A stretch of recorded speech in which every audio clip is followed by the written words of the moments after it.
Hi, I'm Sophie, and I haven't seen a lot of movies. Hi, I'm Paul, and I'm here to help with that. And we are SP Film Viewers.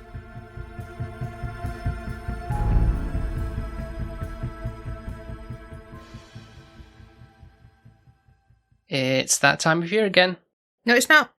How come we didn't do it last year, did we? Not properly. No, because you got something better than Halloween. You got me as your wife. Well, that's true. We did do one episode, didn't we? But that was enough. I know you're going to torture me this year. I know that. Because obviously we only did the one last year, got off lightly, so you think. I did kind of have to go through, like sort of cherry pick what ones I do want, because there is so many I want you to kind of see and experience, but I've tried to sort of eke out so kind of like start off sort of gently, and then sort of increase. So just increase my anxiety as I go on. Thanks. Cheers. Yeah.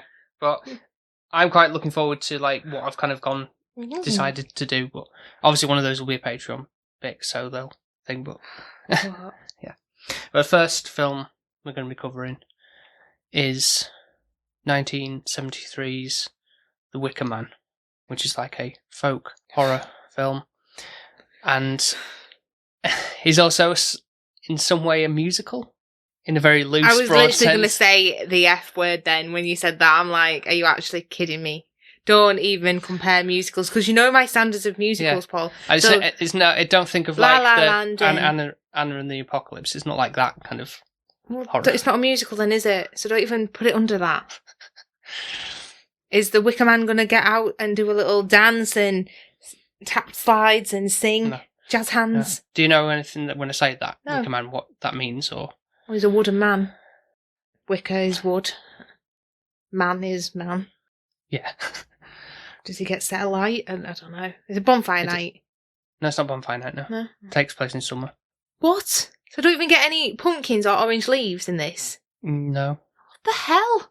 Why is it got to be... I feel like it just... I don't know. I feel like... Just because it's horror doesn't necessarily mean it's got to be set in October time, does it? No, but it would make me appreciate it more if it were.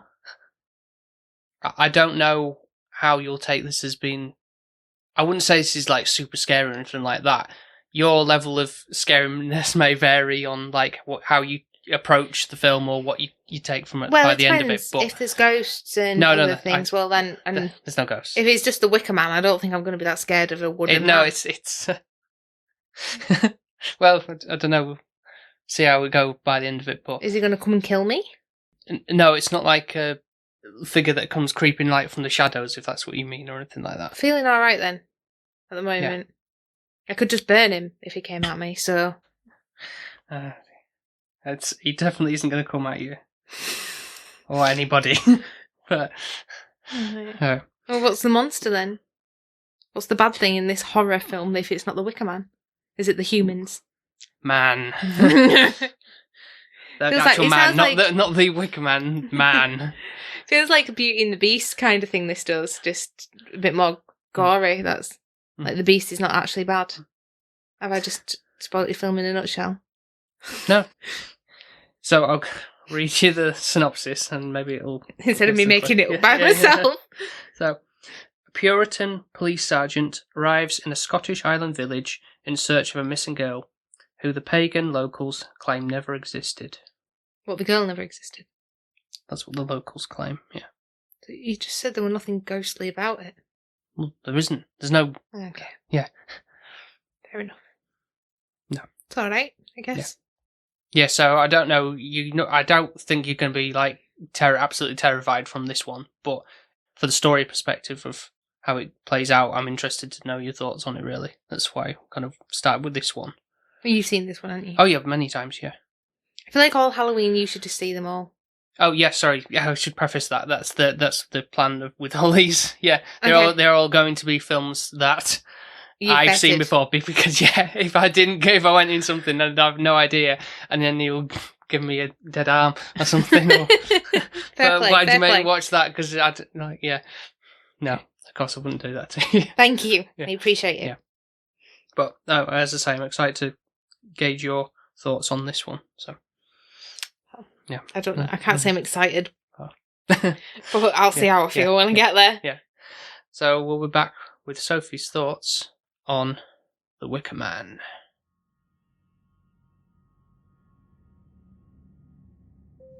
I understand you're looking for a missing girl. I found her. Splendid. In her grave. Your lordship is a justice of the peace. I need your permission to exhume her body, have it transported to the mainland for a pathologist's report. You suspect foul play? I suspect murder and conspiracy to murder.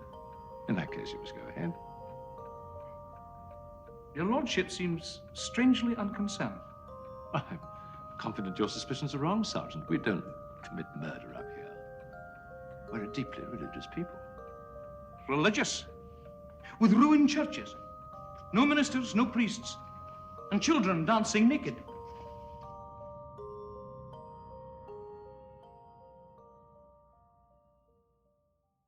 Gently, gently, gently, Johnny.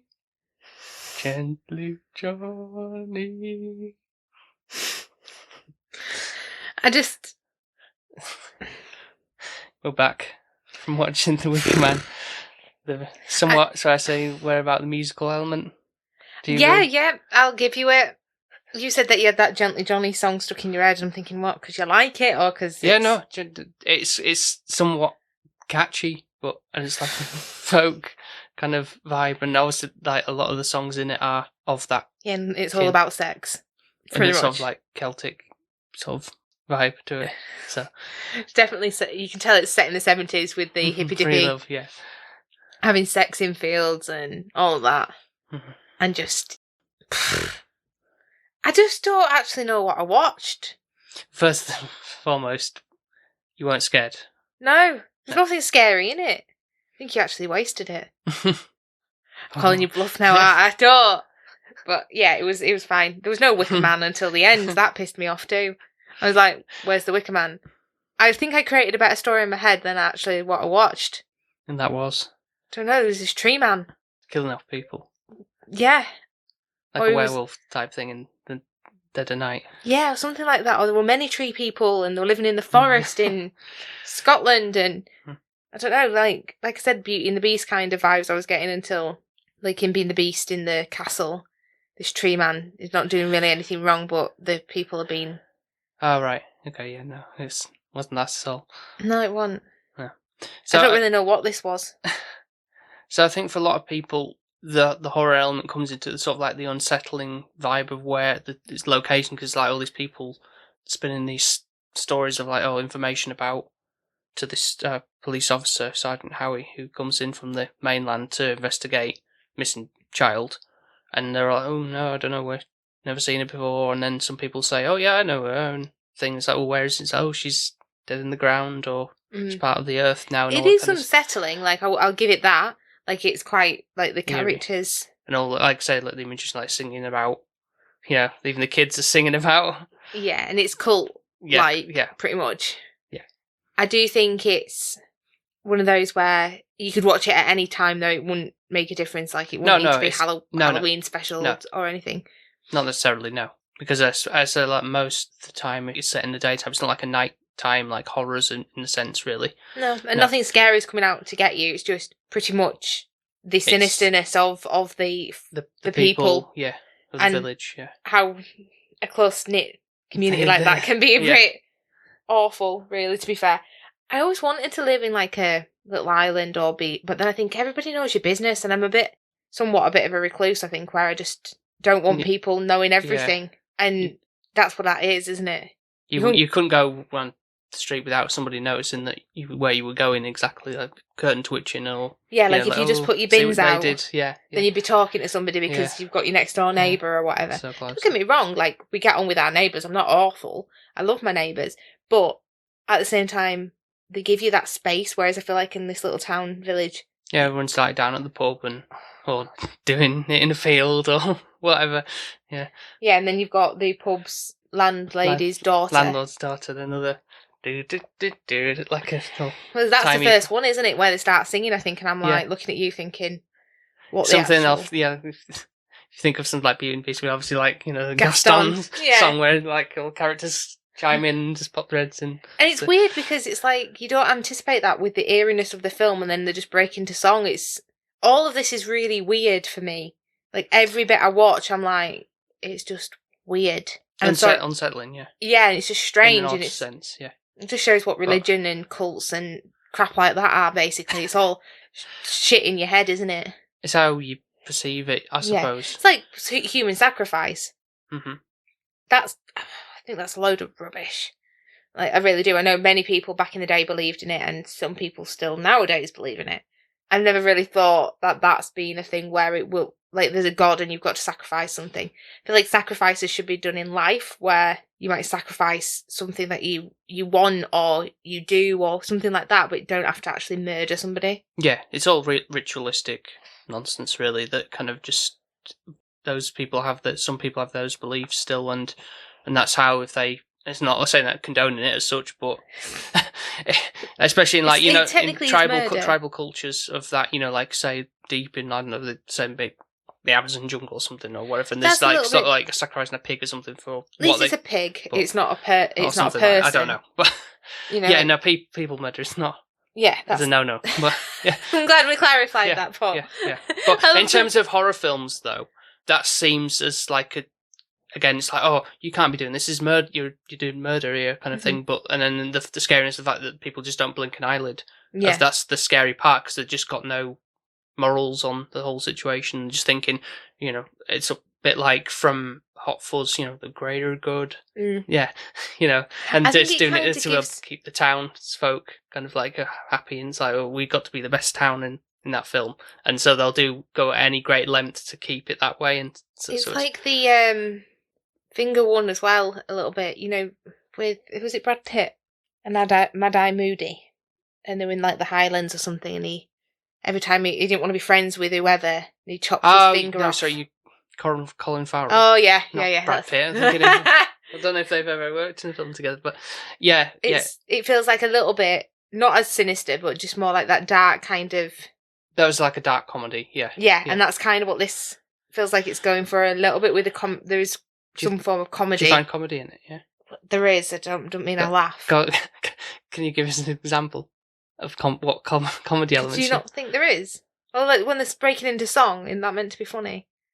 Oh, not like rip-roaringly funny or anything like that, but I just again, it's just a bit odd. Oh, I thought they were trying to. No. Well, I mean, they were laughing. Well, yeah. About it, but I'm not going. No, neither am I. But you know, some people might think it's funny. I don't know. I don't really know how I feel about this film. But you did say the scenery is beautiful, though. Yeah, that's about it. Yeah. And the fact that you told me it was filmed in November, so then I kept on looking at all the summer flowers. I'm like, well, where did they get them from? Because I like gardening. So I was like, well, it does look like a summer's day. It doesn't look grey and grey. Like, how did they get away with not having too much rain and all of that? You know, good timing for them, I guess. And also, you said it's a 35 negative. Yeah, like most older films are. Yeah. And that's why. And we watched it in 4K, so it converted to quite high def. But there was a little warning at the beginning saying certain parts of the negative had been damaged. Yeah, lost to time, or essentially as best resources they could, so they had to. Apparently, there's 3 versions of this film, you said. Mm-hmm. And we watched the final version. The final cut. And I'm like, what? Who could be asked making 3 different versions of this? Well, normally generally you have a theatrical version, and then usually later on when it comes to like disc stuff, it's like the extended version that's too raunchy for cinemas or whatever, or that kind of stuff. This is really raunchy. It seems. It's cringy. Cringy, raunchy. Yeah, and like hippy dippy. Like I'm just like, comes out. I get how the policeman feels. Like that's how I feel watching that film. I'm just getting annoyed at everybody being so ignorant. But he's trying to put his beliefs on them. And it was, he's a true Christian. That's it. Like, this is the problem with religion. At the start of the film, there's like a brief like thing when he's at the church. We get that twice, so you don't like. You did actually. Yeah, say... no, I kind of forgot that part. That there was from the very beginning. I'd have thought when from the final cut it went just straight from being in the seaplane going to the island, which I thought that was the case, but it seems like, because I think I've probably I don't think I've seen the director's cut, before, because I think there's more like background on him in like his normal life before he goes to the island, I think. And then what I would have seen like on back in the day when I first saw it would have been on the regular version, the theatrical version. So I wouldn't mind have seen a bit more, you know me, of the policeman's background. I guess I would have enjoyed that. Right. I could have scrapped a couple of the weird, kooky scenes out, like coming out of the pub and then everyone's literally just on the field having sex, basically. And you're just like, there's not even like a gap between people. It's just, it's very close proximity. it's really close, and it's just like weird, really, really weird. And then you've got obviously the pub landlord's daughter, and she's having sex every night with a different man that comes. Or a young boy again losing his virginity. Yeah, so. and then like she's trying to seduce Howie. Yeah, and I'm just like, just don't actually get what. And obviously in the end, this he's all trying to find this girl, Rowan. Yeah, Rowan Morrison. Yeah. Her mum's like, oh, I don't know who you're on about. This is my daughter here, and even her daughter's lying, saying, oh, it's a rabbit, and they've buried a hare. A hare. So sorry. Yeah, they do say that in. Just because it's longer and taller, like. Well, I think hares are more known for in terms of like like that kind of folklore.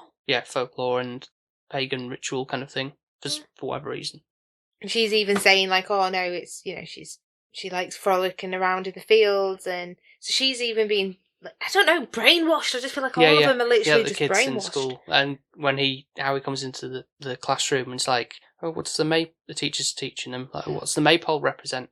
And it's like a phallic symbol of the penis. Yeah, and then he's like, I can't believe you're teaching the kids this. But that's what I mean by a bit of comedy. Like, oh, it's quite comical the way that she's saying, oh, like the maypole is like phallical and all of that, and it's meant to be like a little bit more humorous-ish. I don't know. I don't really see that. I think it's just they're playing it very serious because that's what their beliefs are, and he's just taken aback by all what's going on. I am.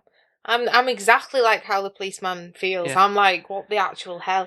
To be fair, my mum used to do like the maypole thing when she was younger, and I'll be honest, I don't really know what any of that actually is about. Because when I grew up, it was never really a thing. We just had a bank holiday for it, and I'm like, oh great, we've got a bank holiday. Mm-hmm. And I guess ignorance is a bit bliss. But this is obviously all around May Day and the maypole, so it's meant to be springy summertime. Yeah, it's obviously the harvest of the produce of the island that that's they're exporting. That's how they're getting by with the money and stuff. So last year's harvest wasn't that great. Yeah, and they'd not done really well. So this girl she was like the one that I don't know had the photo taken for the harvest or whatever. Yeah. So it's like she's like the responsibility of it. So yeah, the chosen one for the year, like May Day girl or whatever. I don't really know. And obviously she's been missing for a couple of months. Mm-hmm. But it's all just like in a ruse, basically. Everyone on the island is plotting against the policeman, basically. Yeah. So how long they've taken to plan to prepare all of this and get everybody's ducks in a row. Yeah, the lengths that they would go to get to make sure this won't happen again, type of thing, for a bountiful harvest.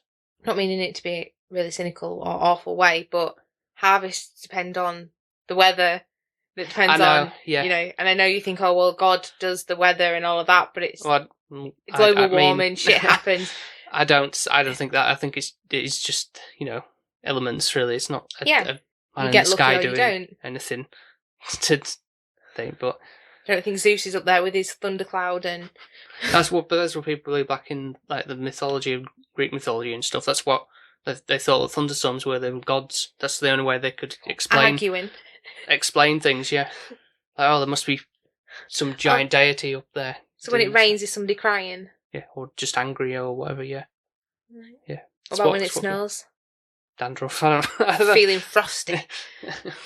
I don't know. But I always point out the fact that Christopher Lee, who played Lord Summerisle, and so like from the voice, you kind of got obviously recognise something from Saruman from Lord of the Rings. He's the mayor or president. I don't know. The ruler of the island. Lord of the island. Yeah, he's his great grandfather or whoever was like, established the community there and there. Because you actually said, "Oh, do you recognise him?" And I went, "No, but his voice sounds familiar." Yeah. Obviously, very young here, but he even obviously said he didn't have a grey beard either, so it was completely different. Yeah. You might have seen him in obviously in his later years when he's been much older, but he still had the same sort of deep, recognisable voice, or a powerful voice. But he went on record and said that this was his like favourite performance he ever did. What? Not even Lord of the Rings? No, and he'd done a lot of films, and he didn't even. He was so basically he was willing to take like a pay cut and like essentially work on the film for free to fulfill this role, which he did. So he had so much faith in the project. You don't agree with that, no? Maybe for him because it's a challenging role and it's a different aspect of delivering that performance and character. Yeah. And maybe he's not come across a script like that, and I understand why. Because it's not really common, and maybe that's for him as an actor, was a bit more pushing him out of his depths in his role. He'd done a lot of like Hammer horror Dracula films, so it's kind of like pigeonholed into something for a long time. So it's like it's refreshing, and to be not in makeup with plastic fangs or whatever, or long white beard. Yeah. So maybe that's... He'd never a beard in those films. No, no, Dracula in Lord of the Rings. Well, no, that was obviously much later because this is 73 when this came out, so it's like many years later when. So with this all said, we get to a point of where it's like, well, he's just going to go back. It's like, oh, you can't be here on May Day. You wouldn't like that. Go home. Yeah. Kind of. Wink, wink. Yeah. Yeah. And he's like, well, okay, right. And I did say to you, like, if somebody kept on saying to me, you can't be here, that would make me more stubborn. He didn't say they can't be here. It says that you wouldn't like it if you don't believe in our ways, kind of thing. And it's like, so that kind of, intrigues him more to think, well, there must be something going on here. But he goes on his plane anyways, and he's going to go home and get more police people to come back with him to, like, back up. Mm-hmm. To a point of where, obviously, they've done something to his aeroplane so that he can't fly off. Yeah. Because the whole intention is they want him as the sacrifice instead of Rowan, and they've all plotted against him, basically. Yeah.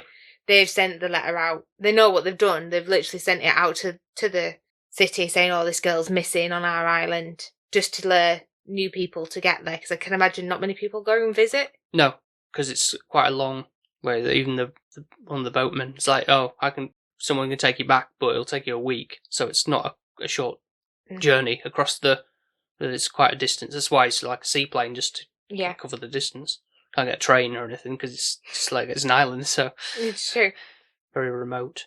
I think that's why you get these kind of messed up characters from that, because it's like Lighthouse when you trapped on an island or trapped somewhere, and you can kind of get that cultish vibe and be a bit insane and locked up and cooped up. Can I have a gripe about the fact that the Wicker Man doesn't appear? Like, he's just not there. And, like, it's just literally just a thing. The last few minutes of the film. But it's really meant to... I guess it wasn't really for you impactful, because obviously you kind of, like, see him as you're approaching the top of the hill, and it's like, oh God, oh Jesus Christ, because he's, like, so, like, shocked by how the scale of this thing, and realises what's going to occur to him, really. I think that's what the film at the time was going for, in terms of, like, that's what probably when you saw it in person, it probably would be quite a daunting sight, really, something that scale. Especially if you knew you were going to get burned in it. Yeah. Rather than just like, stick you on a pole and... Like medieval times, that kind of stuff, burning witches and stuff. But I think it's more of a suffering death, because it's got a lot more timber to burn before it gets to you, and you've got nothing you can do about it. But it just then ends really abruptly as well, and you're like... Oh, okay. In what way? Well, you don't know if next year the harvest is good or not. You don't know why would you want sacrifice. Well, that's the point. That's the point it's going for. It's not meant to be like going like, well, and then everything was okay next year. It's just they could have murdered someone for no apparent reason. Yeah. And that you gotta take that as like, oh, maybe they did, maybe they didn't have a good year next year, but it's just a thing, like, it's more the shocking factor of, like, they've still killed someone, whether it helped them out or not. And I think what was piercing as well was, like, the animals that they'd already sacrificed in there. There was, like, a goat screaming, which was a bit disturbing. Yeah. And other animals and stuff. Yeah. But it did say at the start of the film as well, like, oh, any, like, beliefs or practices were that are put in this film just reflect that of the times, really. Because it even said that it was set in the 70s. So it wasn't like this, say like back in like say medieval times when that would have been definitely more prolific and been occurring. So it's just showing that like I don't think you would now get away with it these days to God no. Have animal rights knocking at your door. Well, yeah. You can't be doing. Not just that, but like human as well, Yes, I know, but obviously it's filmed where he wasn't actually burnt. They didn't show like him actually burning. It kind of just showed him passing out, didn't it, with the smoke and such. And So they would have safely done it regardless. I have a feeling they won't have literally let the goats burn in the thing. I think that again it will just be shown like a quick shot how they would have shot it, and then just as this kind of you see it from far back. But with the goat reacting that way, it makes you think, but again that no, I'm not saying that the goat wasn't going, oh my god, this is really hot. And it obviously can't talk, but in a sense that might have been amplified, like just a sound overlaid with that, potentially to emphasize like the horrors of it a little bit more as well as that. But seeing it from far back, you won't see like to the naked eye, you wouldn't make out, oh yeah, there's a goat there, he's definitely on fire. No. Yeah, so they'll purposely done it in a way to show so it's all safe for everybody. Sinister as well is the faces of them all while he's just they're singing, doing the swaying. A bit. It reminded me of when, like off the Grinch when they're going around the tree and they're like, and that's all what they're doing. They're like, high on something, and it's like they're just not in their heads, and they're like swaying, like, yeah, this person's burning. This is great. Like, I'm just like, what the hell am I watching all the way through? And the fact that, like, Howie at the end is like saying to them, they'll if this fails, the people will be coming for you next, Lord Summerisle, and he's looking a bit worried, like thinking, oh god. And it's like, well, this way it will not fail because like he's trying to distill that belief into the people, just to, because he's thinking, he's even have some doubts about the whole situation, but he's got to keep up the facade of everything. These are the ways that we do things, so we've got to adhere to them. Can't break the cycle, and just gotta keep trying and hope for the best that it's all going to work out. So it probably was his idea because he thought, they're going to go after me otherwise. Yeah. Because he's like the most high authority kind on the island. Everyone's like, you must run this by Lord Summerisle the whole way through anything, even though he's like a police officer. So can we just go on to some things of acting?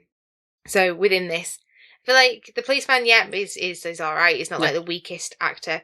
No. The teacher, she's okay, and the samurai guy, what was his name? That's the samurai guy. Lord Summerisle. Whatever his name is. Yeah, pretty solid work. Yeah. Some of the rest of him, but what, they just dragged him off the street and gone, can you be in this movie? Is it like that low budget? So, for example, the landlord's daughter. Yeah. First of all, her acting is like completely crap. And she's like... Well, I think she's Swedish. Oh, that's because she's blonde. Yeah, so she's always a bonny lass kind of thing. She's pretty, but is that all she's got going for her? Because one part she was talking, and I went to you. She hasn't said all. Her mouth's not opened. Yeah, it's because she can't do a Scottish accent. Yeah, but she can still mime. So they had to dub her voice, which I think is the only time that's ever happened in any role that she's ever done. I don't understand, like, why did they go, yep, that's okay. Like, and she's like, it's just stood there, but then there's words. Who thought, yep, take can't be asked, clearly. Yeah. Roll it, print it, get it out. Yeah. The other part, when she's trying to seduce him.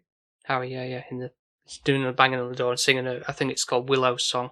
That's a name. At least she actually sings that, like, there is words coming out of her mouth, which is great. Tick for that. But then, there's this weird, like, she's singing and there's a close-up of her at the top half.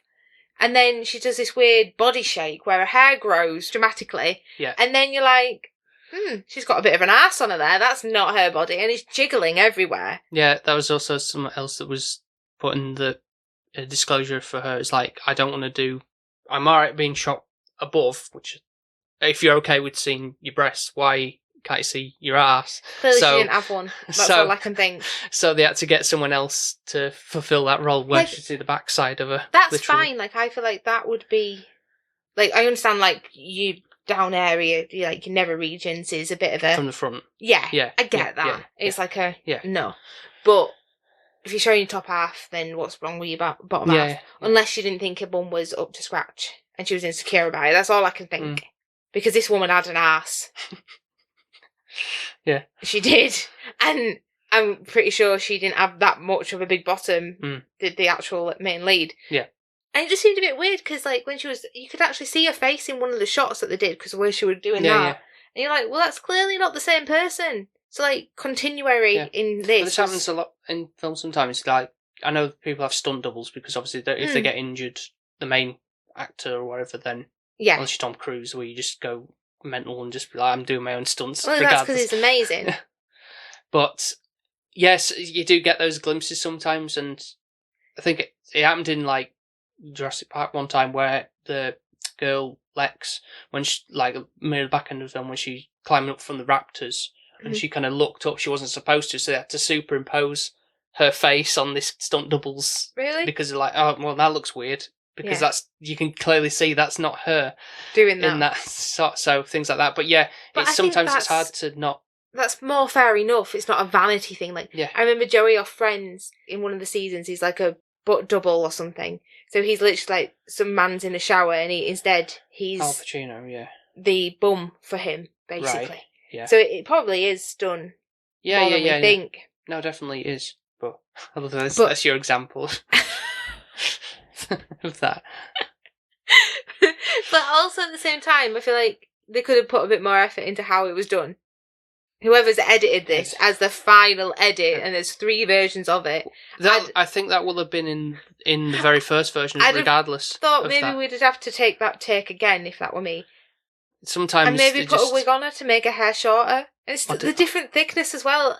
And she's a lot taller than the girl. Or maybe just cut that bum wiggle scene out. Like, it's clearly integral to the... No, it wasn't. No, it wasn't.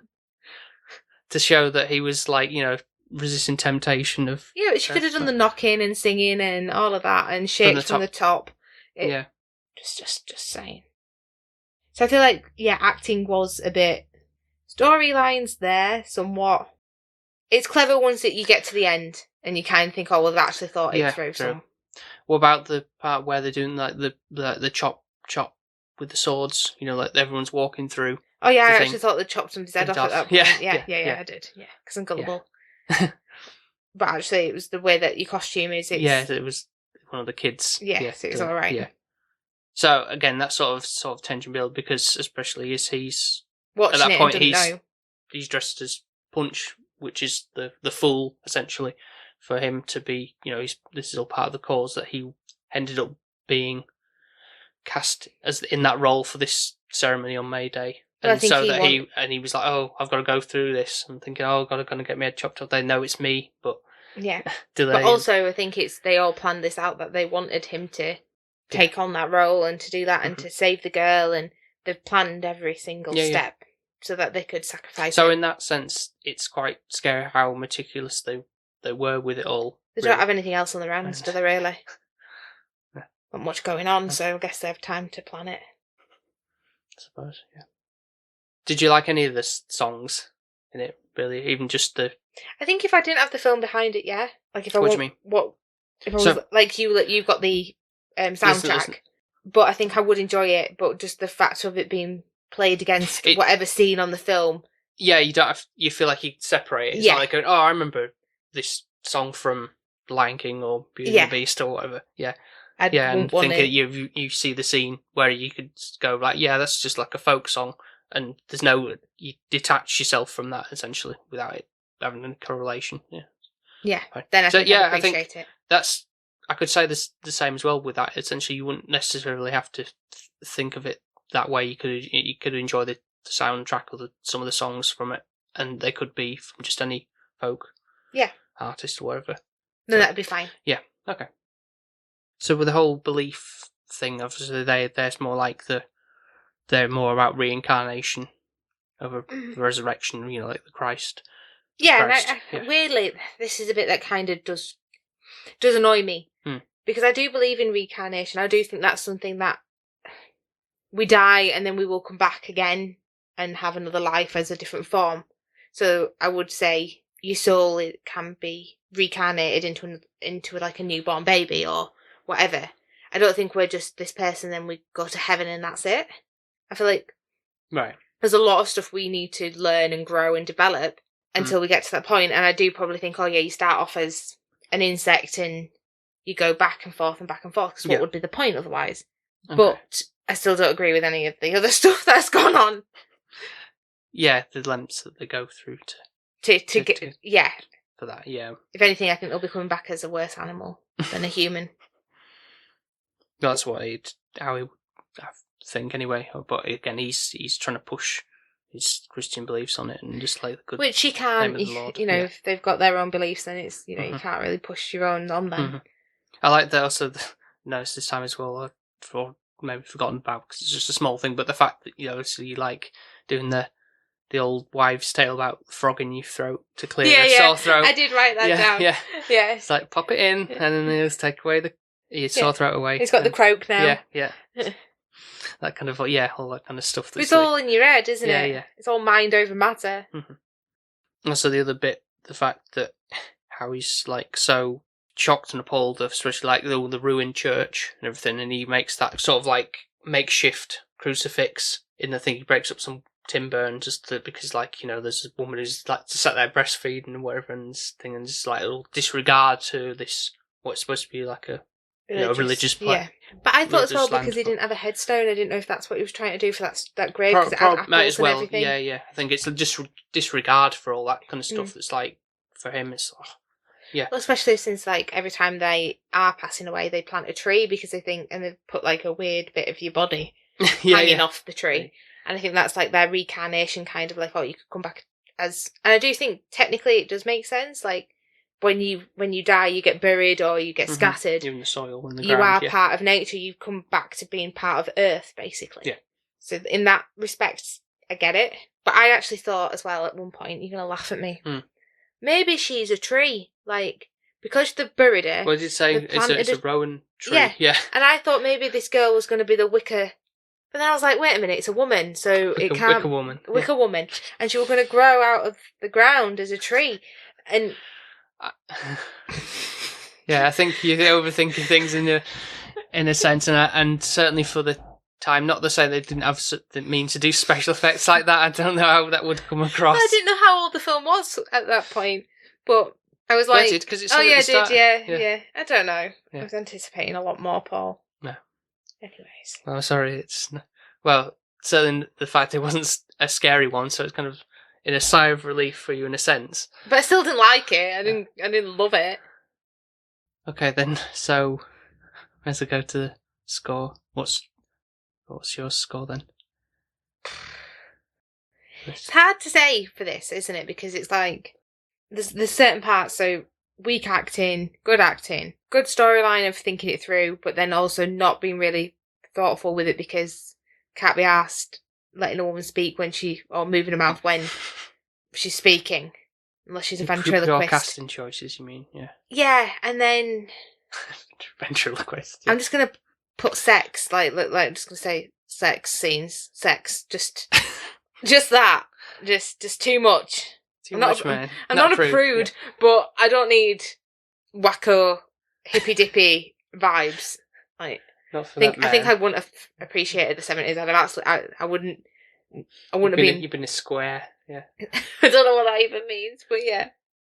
So, in all of that, yes, no, it didn't scare me. I think I've got off somewhat lightly, but I'll never watch it again. Right. Okay. I'd rather have seen a big tree man. Right. And all of these are going to be slow this year. This month. I can feel it because it's Halloween and I don't like scary stuff. I feel like a 5 is generous enough. Right. I don't know if we can only get higher or if we can only go down. No, downhill from after this. Yeah. Okay. Well, it's fair. I mean, I didn't know, like, how you would take it. I think you would. I was expecting you kind of appreciate at least the story aspect of it, of what I was going through, and all the kind of like the scenery, because it was quite a pleasant setting in most regards. Obviously, like just the location and stuff. Not, and also not so much the way they shot it. Like there were certain shots when he was going after that maypole horse thing, which was quite pretty. Hobby horse. Yeah. So that's why it's a 5. I think it would be lower if it didn't have that. What, a hobby horse or the scenery? I think. Yeah. Okay. But I still don't think I can bump it. The story's it's good, but it's just not. Yeah. I just don't really like it. Yeah. Well, it did because I didn't fall asleep or anything. Well, I was some form of intrigued, and it did keep me on my toes, I guess. Yeah. But it's just, I just don't think it's something that I would want to come back to. Yeah. And that's why I've scored it lower, I guess. Well, for me, it's not ridiculously high. I'm going to say that if you're going to score it high, I think I might have to question his marriage. Well, it depends what you think is ridiculous. Like top, it's certainly not top marks. Okay. Are you all right with that at least? I think. Okay. Tell you when you say it. Because I think certainly it left an impression on me from whenever it was I first saw it. Kind of intriguing. It's never been one that's really like, oh, that's so terrifying or anything like that. It's definitely not that. No. And as I've got more into sort of like folk horror specifically, which is what this kind of falls into, in the way that obviously it's like sort of like a cult kind of thing, pagans and all rituals and all that kind of stuff. There's ones certainly of more of like new age ones as well, where they've kind of got more to work with or look back on with research and things like that. Not to say that this is any way bad or anything, but I think as certainly around this time, and not to say you've impacted me on like from watching this going, oh yeah, no, this is pretty rubbish, isn't it, kind of thing. But I think it for you. Is that what you're saying, Paul?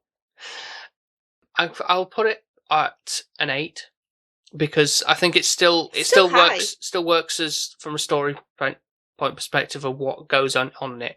I say it's not the scariest. I'll certainly admit that now. But that was never the case for me. I didn't find it in that sense. There's normally some of these films you can take horror in not literal sense of like, oh, that's horrific. It's more like the actions of the people or whatever thing. But there is that certainly, but it's not in a way that's like, oh, that's genuinely terrifying or thing in like a thing. I think I'm there more for the story of how things progress and the beats of everything, and certainly the soundtrack as well, especially as I've been re-listening to it, and that song being in my head, and various of the other ones are really actually quite good. So yeah, it's a musical, isn't it? I think honestly, a few years ago it might have been a 9, but I don't think I think we would be getting divorced if it was going to be a 9. Reflecting on that, and certainly thinking on how other films are, there's ones that definitely deserve more of like a higher ranking than, and I would say like upcoming there's films that will probably meet that criteria more for me. So one down. But next time around is going to be sort of interesting as well. But it's again how you take that as well as I think there's going to be definitely more of a horror vibe to it, and I've got a feeling there's going to be more to take from it and reflect on than what this had to offer. So, and I certainly think it'll be more entertaining for you. We'll see. Yeah. But yeah, let's wrap. Thank you very much for listening to this episode, Spooky Season. And if you'd like to listen to some of our other episodes, especially the Halloween ones, or not, you could go to nicer ones that we do, like Christmas. Just bypass Halloween and just go to Christmas. Then you can do so by going to Apple Podcasts, Spotify, Podbean, and wherever else you get your podcasts from. And also, we would very much appreciate it if you would give us a 5-star review on Apple Podcasts, Podchaser, and wherever else they do the scoring system. And if you haven't already, then you can follow us on social media.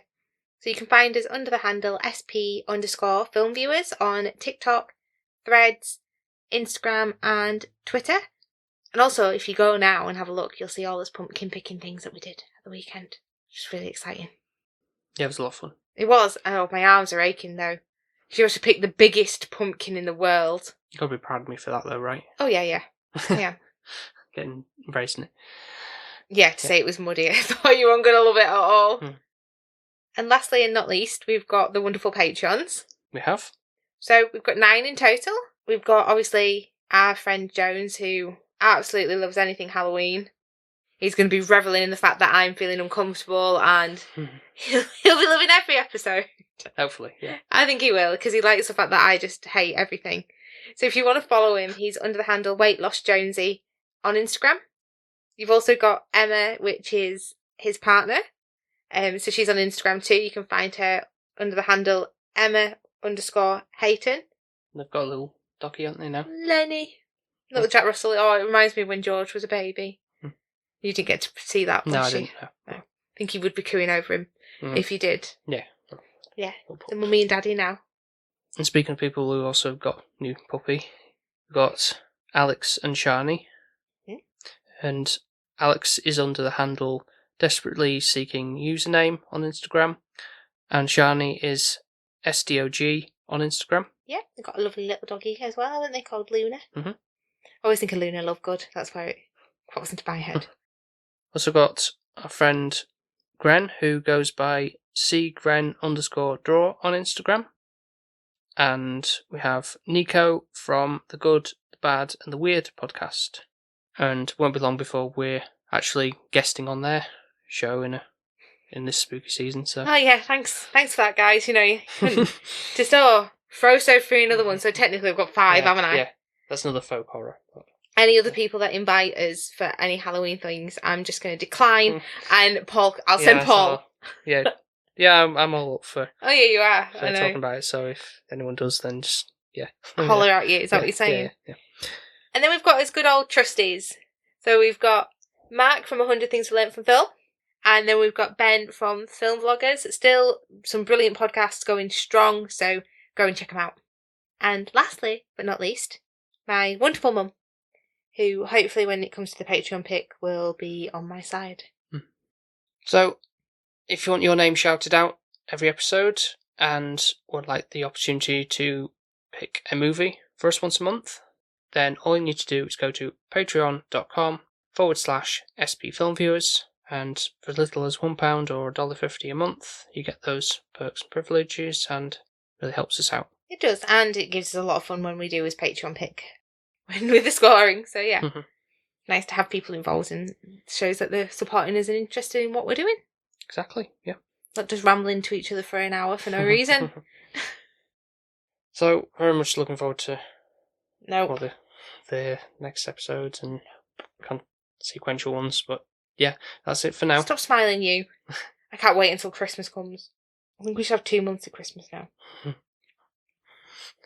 So, thank you very much for listening once again, and we will speak to you next time. Speak to you next time. Bye. Bye. Bye. Bye. Bye. Bye.